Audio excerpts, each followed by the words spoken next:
Each and every Monday is $9 Monday at WagerTalk.com. All daily picks packages are priced at only $9, including $40 5% best bets. As an added bonus, all new users will receive $25 in wager bucks credited to their accounts, available for immediate use after their initial $9 Monday purchase. So make sure to take advantage of $9 Mondays at WagerTalk.com.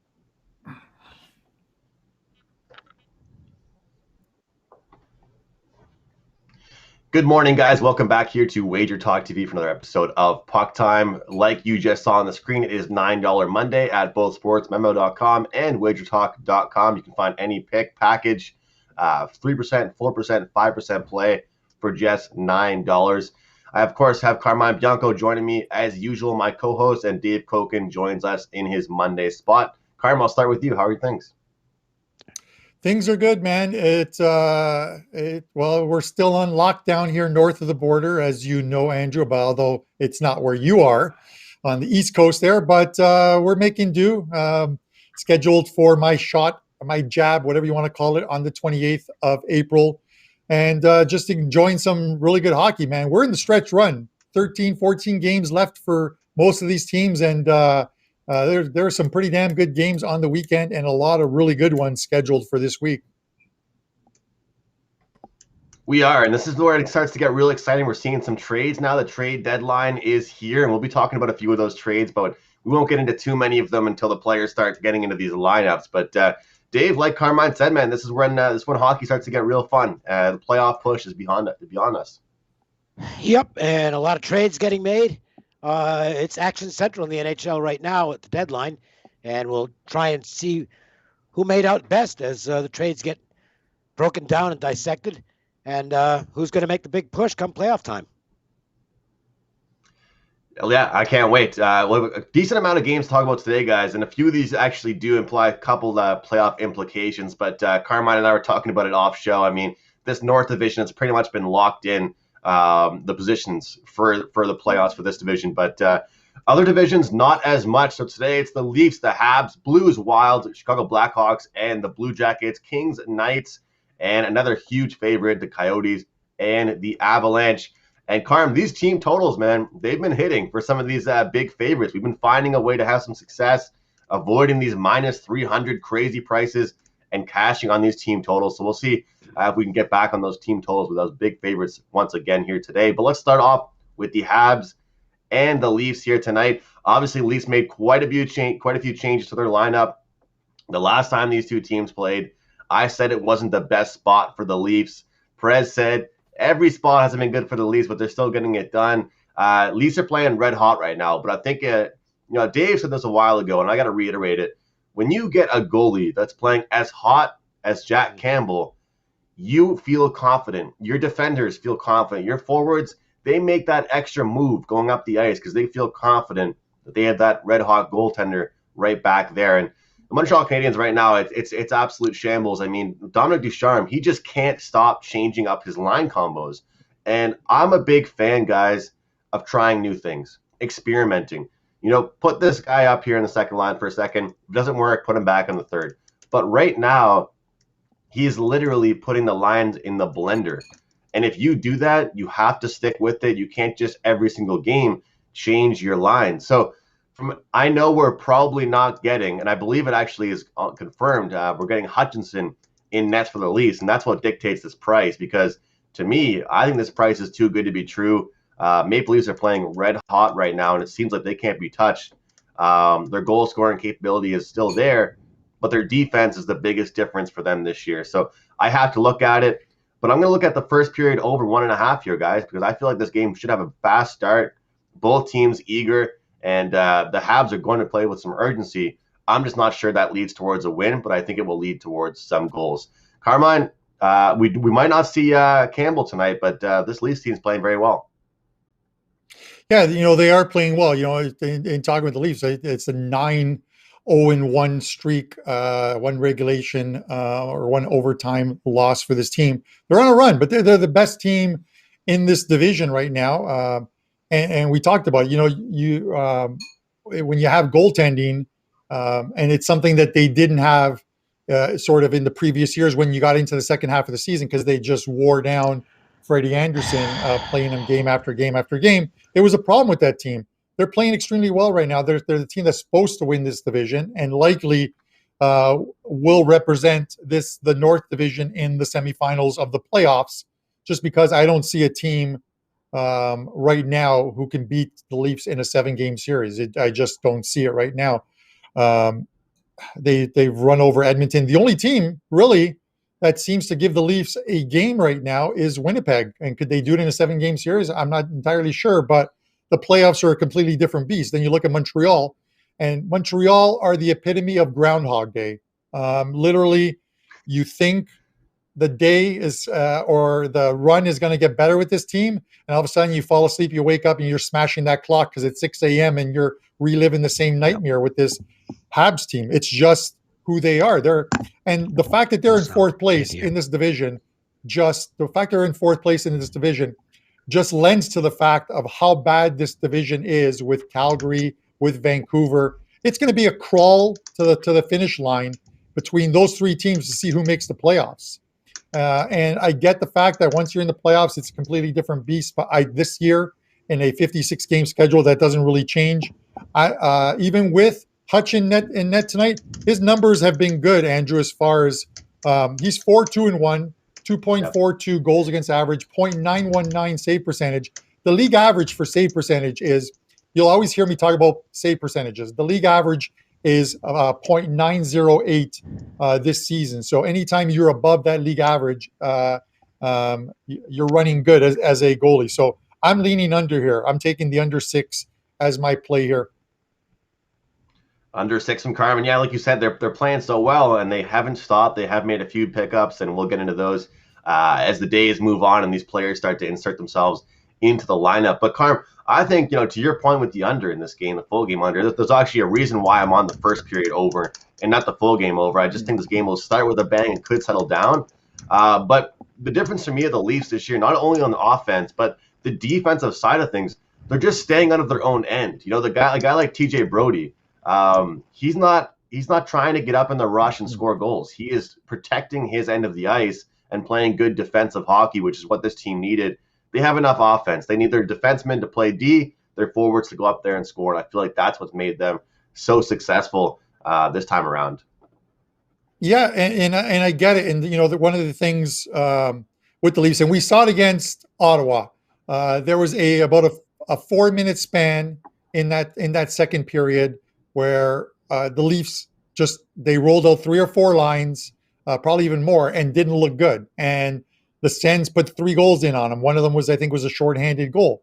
Those are the little things that you can do within a game when you win 6-5, because you can score, that you can fix. Those are the mistakes you want to avoid come playoff time, where we expect the games to be a lot tighter. We're not going to see 6-5 games in the playoffs. I'm sorry, it's just not going to happen. I tend to think those games are going to be those 3-2, 4-2, 4-1 type games. So we'll see with this Leafs team. They're playing a lot better, and we'll talk about the trades come Wednesday after today is done. They did make a couple of moves.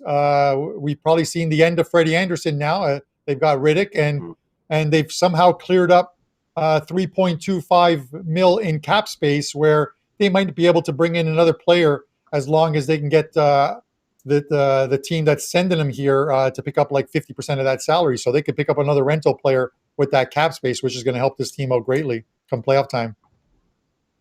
I believe we do have Mr. Cokin back with us here on the air. Dave, how are you doing? You ready to go? And what are your thoughts on the Maple Leafs and Habs? Montreal just isn't the same team when Gallagher's out, and he's out again. Tough to explain how one player can make that much of a difference. And, it's not like he's McDavid or McKinnon. But he just seems to have a tremendous impact on the team. I think the goaltending situation right now is not good. I can't like the Canadiens at this point. I don't think I want to lay that price on the road particularly. But Montreal is it's a good thing they're way ahead for 4th place and a playoff spot, because they don't look like a playoff team right now.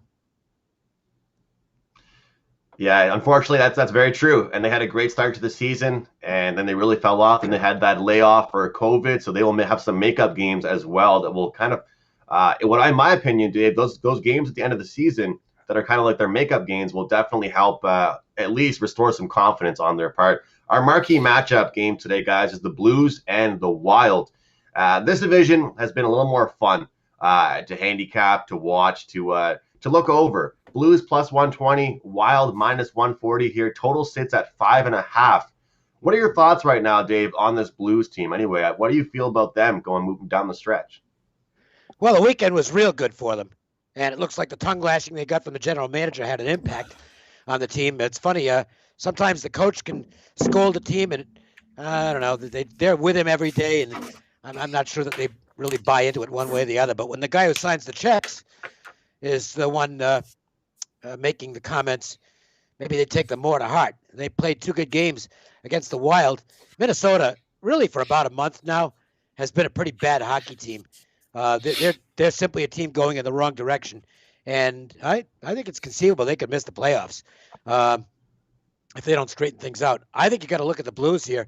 Current form means everything, and St. Louis has the better current form. The game's at Minnesota, but all that does is give you, to me, a more attractive price on the Blues. St. Louis are nobody for me.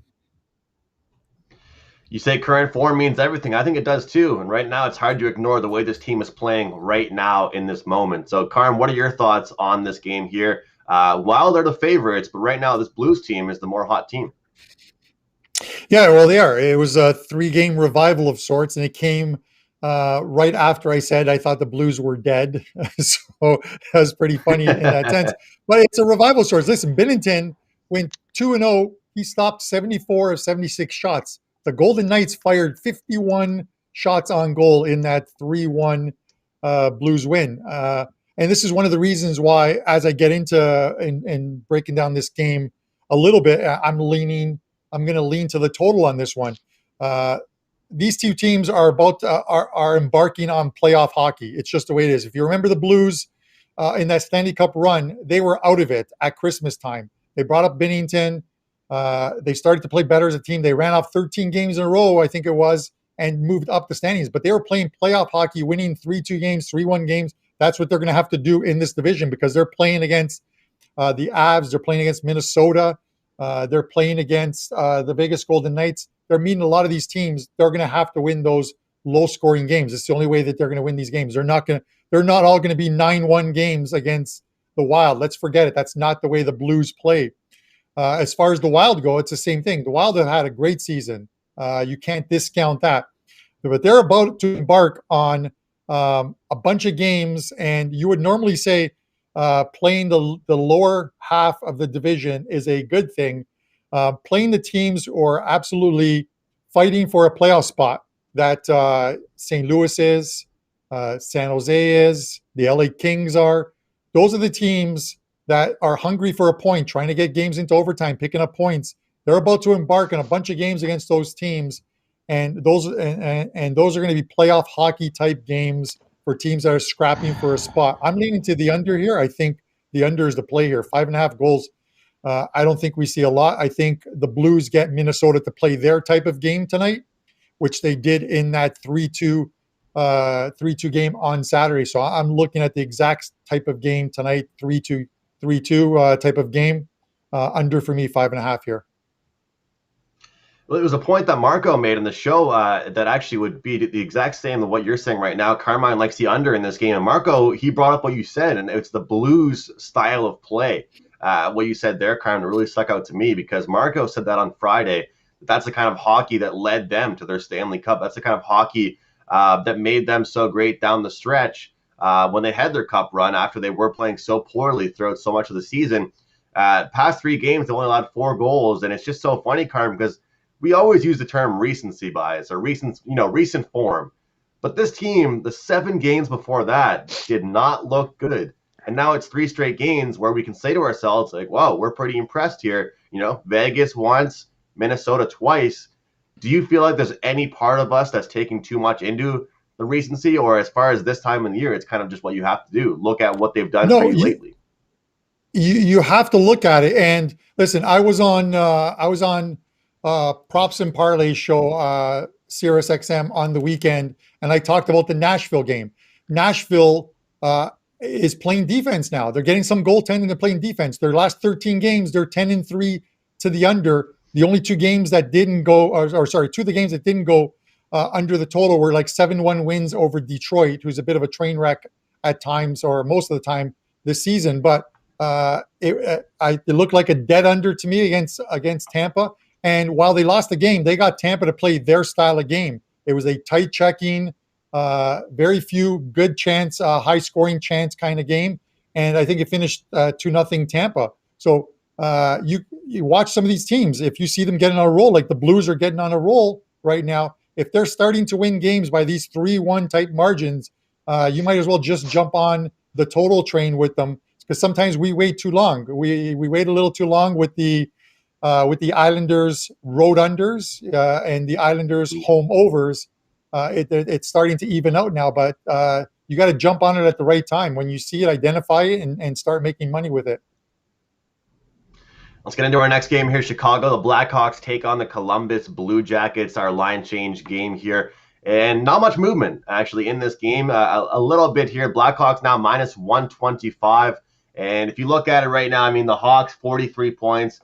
The Predators, the Carmine just mentioned, 47. But for the most part, in this division, those last 3 spots, or 2 spots, I guess I would say, are pretty locked. And the top 2, they're kind of battling it out. So this game, I mean, every game from now on, Carm, is pretty vital for this Blackhawks team. We've seen that they had the talent to step up and score big goals when they need to. Guys like Patrick Kane, DeBrincat. But do they have the depth? Do they have the guys that can perform when the top guys aren't playing well or performing in that certain game?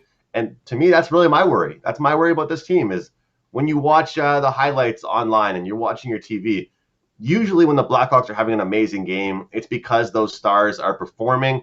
But to me, a good team, you need to have depth. You need to have that guy that nobody even knows his name scoring a goal every now and then. And right now, I feel like this Blue Jackets team, they could play a little pesky down the stretch. But in this game in particular, I feel like the Blackhawks will show up. They'll be ready to go here. And they've bought into that same Blues mentality where they can't be just playing in these, first to 4 goals, first to 5 goals wins, because it's not going to benefit them long term. I believe the Blackhawks will play better defensively and get the job done tonight against the Blue Jackets. What are your thoughts here, Carm? I'm going to make this one quick because I want to hear Cokin's thoughts on this game. Listen, it's done for Columbus. I think this is one time you can say it's done. They're not responding to the Tortorella, his way of motivating teams that they're the underdog. They are the underdog. Plain and simple, they are the underdog. But they're 2-8. Their last 10 games, they're 9 points off. They're not going to leapfrog Dallas, Nashville, and Chicago to win this. That magic isn't working for them. The Hawks are hungry. They're within chomping distance of that of 4th spot there, and 8 of their next 14 games are against Columbus, Detroit, Dallas, and Nashville. So they've got a very good shot at that 4th spot. I'm going to take Chicago tonight. I'll lay the 125, and I want to hear what Cokin has to say. Basically the exact same thing. Well, no, I mean, Columbus looks like they're done, and they traded away their leader yesterday. There's no question about the team leader. He's gone. I think this team's, mailing it in for the rest of the season is maybe not the right terminology, because, these guys are going to go out and make an effort, but I just don't think the full focus is there for Columbus at this point. They know their season's over, and when a team kind of knows their season's over, they might get up for certain games. If Columbus is playing if they're playing Tampa or somebody like that, they'll consider that kind of like a playoff game and get excited about it. But I don't see that being the case against the Blackhawks. And I don't think there's much of a home ice advantage at this point. So you actually get some value. If this game's in Chicago, you're talking about laying 150 or so. And I don't know if you want to do that. But minus 120 neighborhood on the road, that's not so bad. I'll go with the Blackhawks in this game. Well, Dave, actually, I saw a tweet that said John Tortorella has already benched the 2 draft picks that they got from the Toronto Maple Leafs. He's just John Tortorella is just already. This is not a Tortorella team right now either.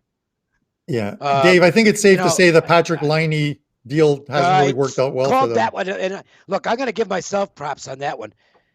I thought the day they made the trade, it's like, oh boy, Yeah. he's not a good fit in Tortorella's system. He just isn't. Yeah. I mean, Liney plays. You did say that. You did say that. Liney plays defense by accident.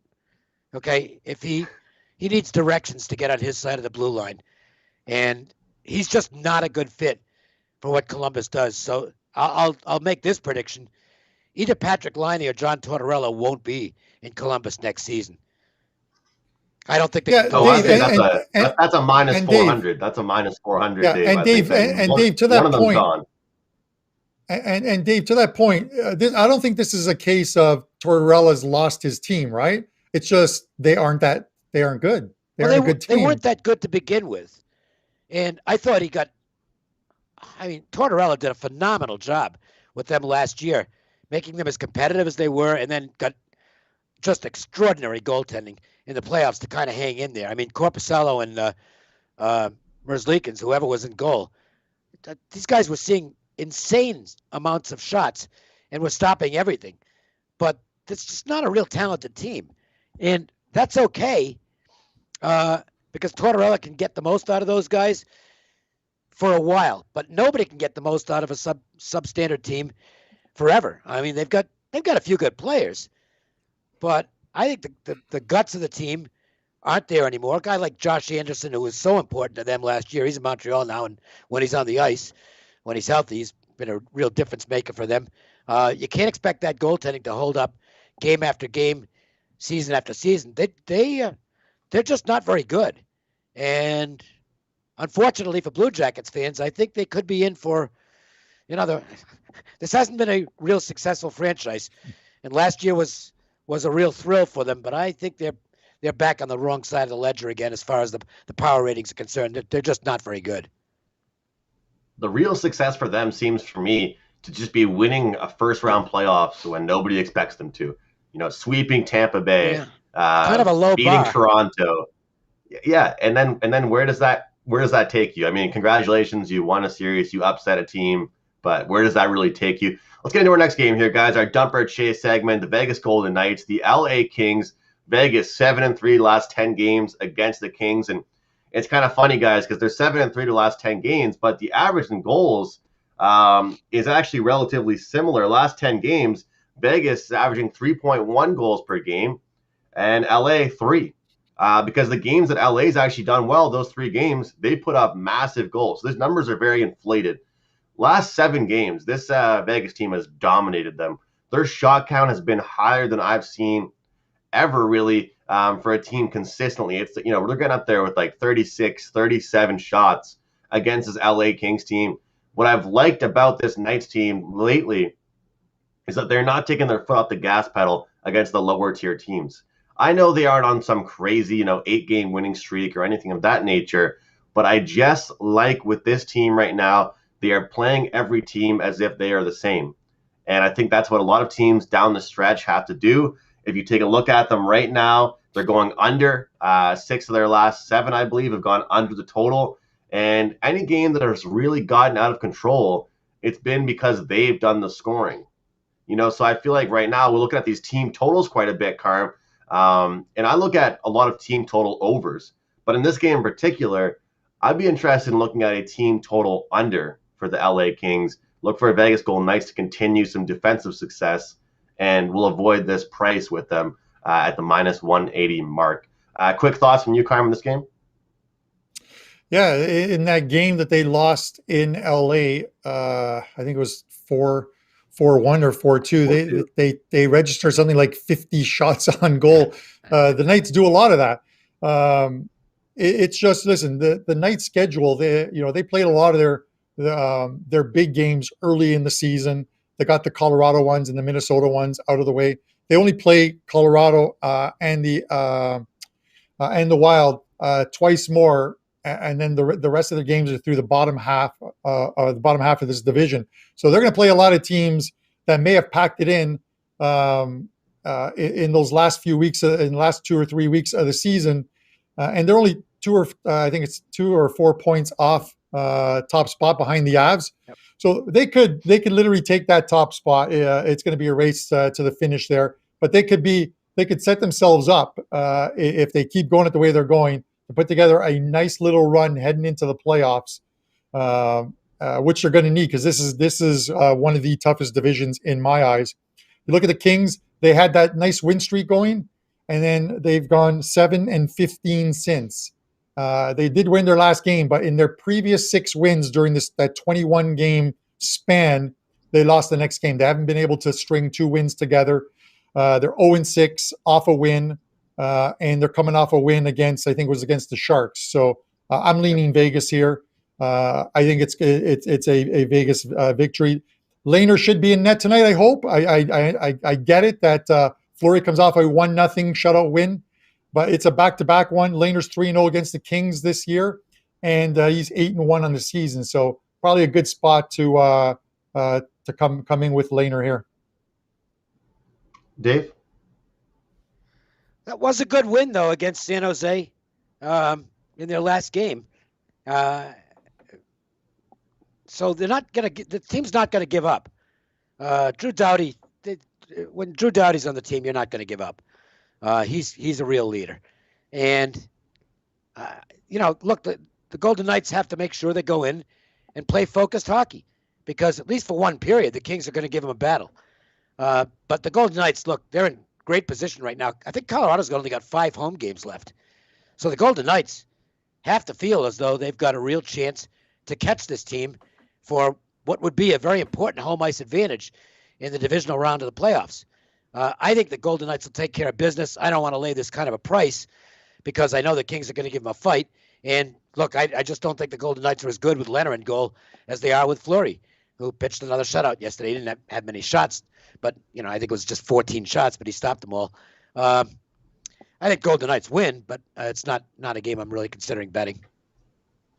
Yeah, it's funny when we mentioned them playing the San Jose Sharks coming off that last game, guys. In their last 10, 6 of those games have actually been against the Sharks. Their only victory was that last time out. I mean, that's something kind of weird. As far as this year goes, guys, playing the same team 6 times in a 10-game span, that's got to feel weird for you out there. You're itching for a new team to play against. So this is why, I feel like this could be a pretty good one for them to go out there and get up for. But I just feel like Vegas is taking them pretty seriously.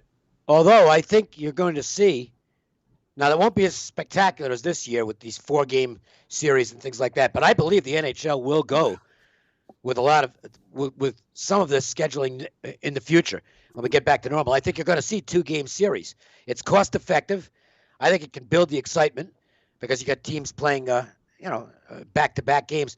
I think this is the beginning of a new scheduling trend in the NHL. It won't be 4-game series like we've seen at times this year, but I think you're going to see a lot of 2-game series where a team goes in and, for instance, Vegas plays 2 games in LA instead of 1. Why not? You save money. You can it's just actually economically really feasible, and I don't think it's a bad idea. I think maybe the NBA will consider doing the same thing. Why not?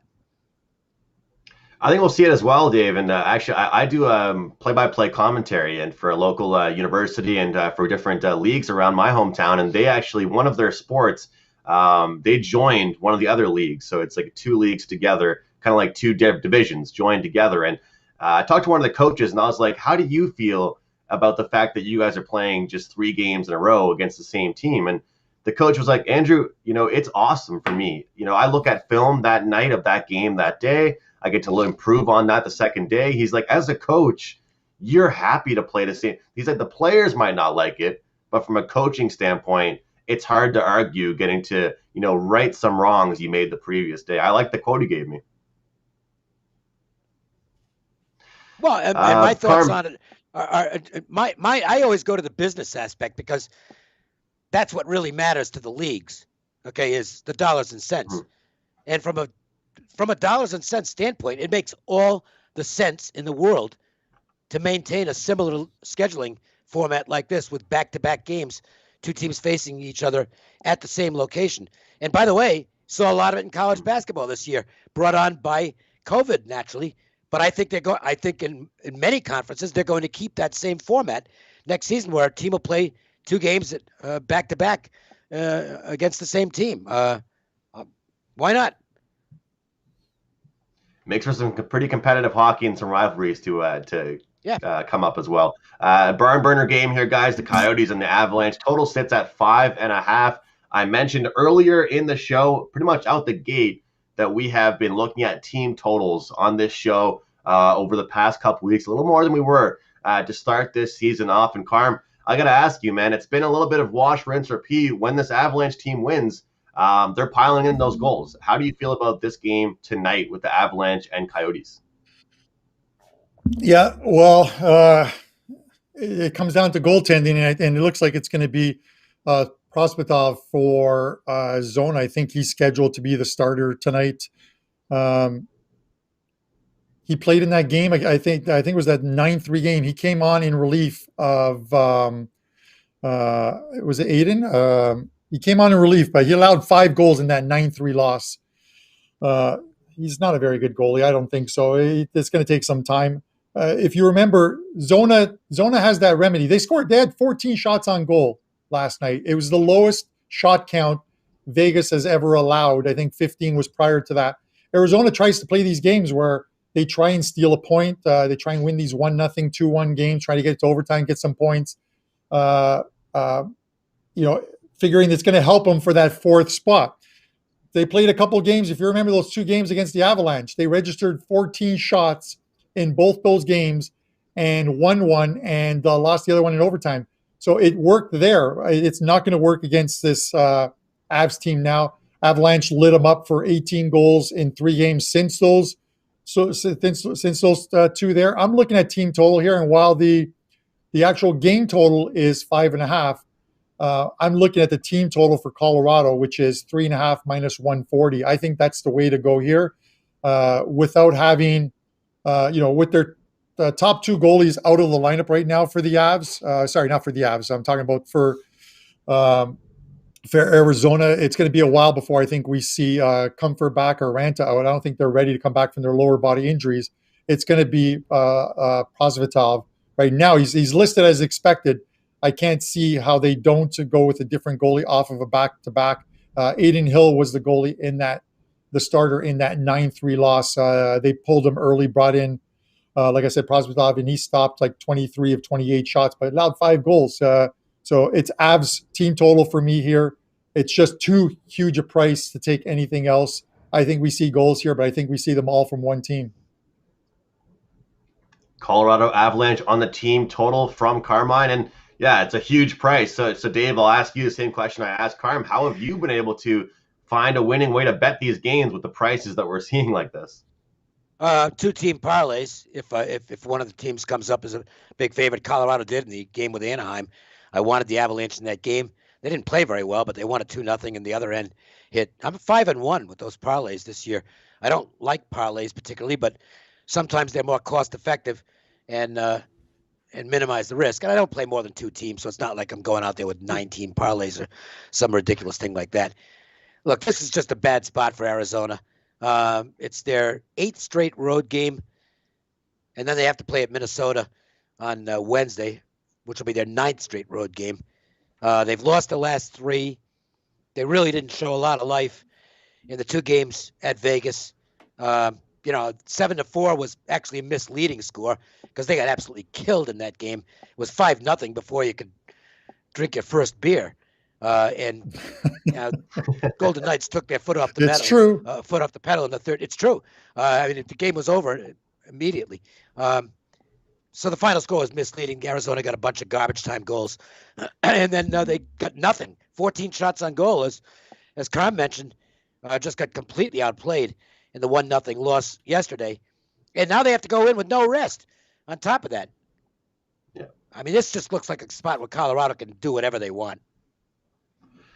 Yeah, well, for me, a lot of times I say in hockey in particular, more than any other sport like basketball or football, you can really judge a team off how they end their game. They go out there in the 3rd period. If you go out there in your 3rd period, you're down by margin. You're down by 3 or 4 goals. It's a huge character test for a team. I don't care what level of hockey we're talking about. It's a huge character test for you as a team to go out there and play a solid 20, get some shots, get some dangerous scoring opportunities, or if anything, protect your own end of the ice. But like you said, the disinterest right now with this Coyotes team and the inability to kind of rally together is kind of shocking to me. It's disappointing because I thought they were a pretty good, pretty good club. They're not that good. No, but work ethic. I don't think it's a lack of focus or effort. They're just not a very good team. They got one really good line, and that's it. The defense is, they've got a good 1-2 punch on defense, but the other 4 are nothing special. Aiden Hill's improved in goal, but he's still, to me, a backup. That's not a very good hockey team. To me, the fact they're still in the playoff race, I'll give Rick Tocchet a pat on the back for that and say, boy, nice job. Because this is not a playoff team on paper. They're just not. No, I wouldn't say it's a playoff team. I'm just saying that I think that when you're down 5-2, usually the team that's leading takes their foot off the gas pedal just a little bit. It's literally instinct. If you're up 5-2, you feel a little more relaxed. Sure. And that team should be able to make a few more scoring chances in the third period than they had in the first and the second. And I just didn't see that from the Coyotes. So I'm right here. I'm on that same play as Carmine with the team total over 3.5. But again, if the price wasn't so ridiculous, I'd probably be looking the other way as well. The team total under for the Coyotes, because right now they just can't score big goals. And that's really just the biggest thing. And there's no denying it. And I just, I can't trust them. So, hey, they're plus 300, but it's not a spot that I want to look at for an underdog. We'll get into our best bets and our big plays here for the show at least. But Dave, you have your $9 Monday MLB play up, currently number 1 in MLB, number 2 in NHL, number 2 overall in all sports. And it sounds like, without even me just checking right now, because I didn't see it before, you and I have a very similar best bet today. Oh, okay. I didn't know what you were using for the best bet on the show. Look, I mean, Columbus to me is fade material right now. I think this price is a bargain. I haven't released a personal service play today, so I don't know if I'm actually going to post it as a play, because I've basically been sticking with one formula that's just been dynamite for me. And if the game doesn't fit, I just don't bother using it. But the Blackhawks are certainly the game I like best on today's schedule against what could be a Columbus team that's ready to call it a day on this season. Disinterest has to be the word there for them as well. I'm on the Blackhawks as well. I think it's a pretty generous price. I feel like the Blackhawks are going to be giving it their all down this deep stretch of the season. So I'm on the Blackhawks, just like Dave. I like them to get it done. And as Dave, I have a 2-pack up at WagerTalk.com in the MLB. It's $9 Monday, guys. So no matter what the rating is or how many plays you're getting in that package, just $9 only today, $9 Monday at WagerTalk.com. And Carm, I will go to you, man. What do you have for your play of the day here on the show, and what do you have up at WagerTalk.com? Yeah, up at WagerTalk.com, I have 3 different cards up. Soccer card for this afternoon, 3 games, all plus money sides. So hopefully we can start the day off well. 5% play up tonight in NHL, a game I really like. So that is up for $9 as well too. And I had a play loaded. It's been up for about 4 or 5 days. I want to take advantage of the plus money price for a Champions League game that goes this week. It's also a plus money game, and that's a 5% play. So that's also up for $9. That returns back to regular pricing of $40.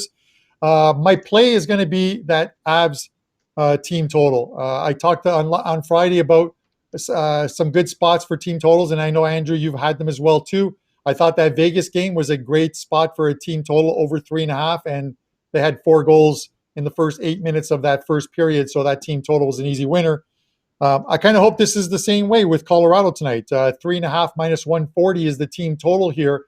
Avs have scored 4 or more in 7 of their last 10 home games, so they're on a really good run. There's a lot of 8s and 4s and 6s and 5s there. Arizona off a very tough game last night against Vegas. When you play a game like that where 14 shots on goal because you're committed to defense, and it's just, it doesn't sound like a 1-0 game is a tough one, but it really is. And then you got to play the next night against a high-flying team like the Avs with your taxi goalie, essentially. It's most of the times it's a recipe for disaster. So I'm going to take the Avs team total over 3.5 minus 140. Avalanche team total over 3.5 at a pretty good price, reasonable price, I think. Like Carmine said, they've been putting up 6 goals here, 8 goals there, 5 goals here. Going over 3.5 isn't really the biggest task right now for the Colorado Avalanche. And Carmine, before we head out, man, we'll list off these power plays, but I just want to say the hair is finally starting to grow back, so please don't make any more challenges on Twitter for me to shave my head again. Summer's behind, is coming up, and I'm starting to like that my hair's coming back. So I hope nobody can take that away from me now. I stuck to my word. I did it the next day, but please, no more challenges, all right? I'm going to make this one easy for you, Andrew. Eyes too, so, no more I challenges. bet it was, Dave. I bet it was. Yeah. I'm surprised the girlfriend Andrew, didn't leave me for a couple months. I'm going to make this one easy for you. This is one, it's a win-win situation for you. If the Habs make the playoffs and knock off the Leafs, you shave your head. Again? Come up with something different. Yeah. It's a win-win. Both eyebrows. I don't know. Okay. If With the that Habs said, beat the Leafs in the Dave, if the Habs beat the Leafs in the first round, Parm has to wear a wig for a week on the show. That's good. That's the challenge. Thing permanent. I'll shave an eyebrow. I have the Blackhawks just like Dave does, guys, for our best bets, and Carmine has the Avalanche team total over 3.5. I want to thank Dave. I want to thank Carmine and all of you guys for watching every single day on Puck Time. We truly believe we have the best followers that check out WagerTalk TV. We have very loyal viewers, and we do appreciate you guys. Have a great day, guys. Best of luck tonight. How has the Prez done for his clients this season in the NHL? He's the #1 ranked NHL handicapper at WagerTalk and up 50 with a 60% winning percentage. He's also 9-5 on 5% NHL best bets with a 64% winning percentage. The NHL regular season concludes in May, and the Stanley Cup Finals aren't until July. And to lock in all of the Prez's hockey plays priced at $459. But until Sunday at midnight, you can save 50%. That's almost $230 off and get every one of his releases on the ice, including 5% best bets priced at $40 for $229.50, coming out to only $2.27 per day.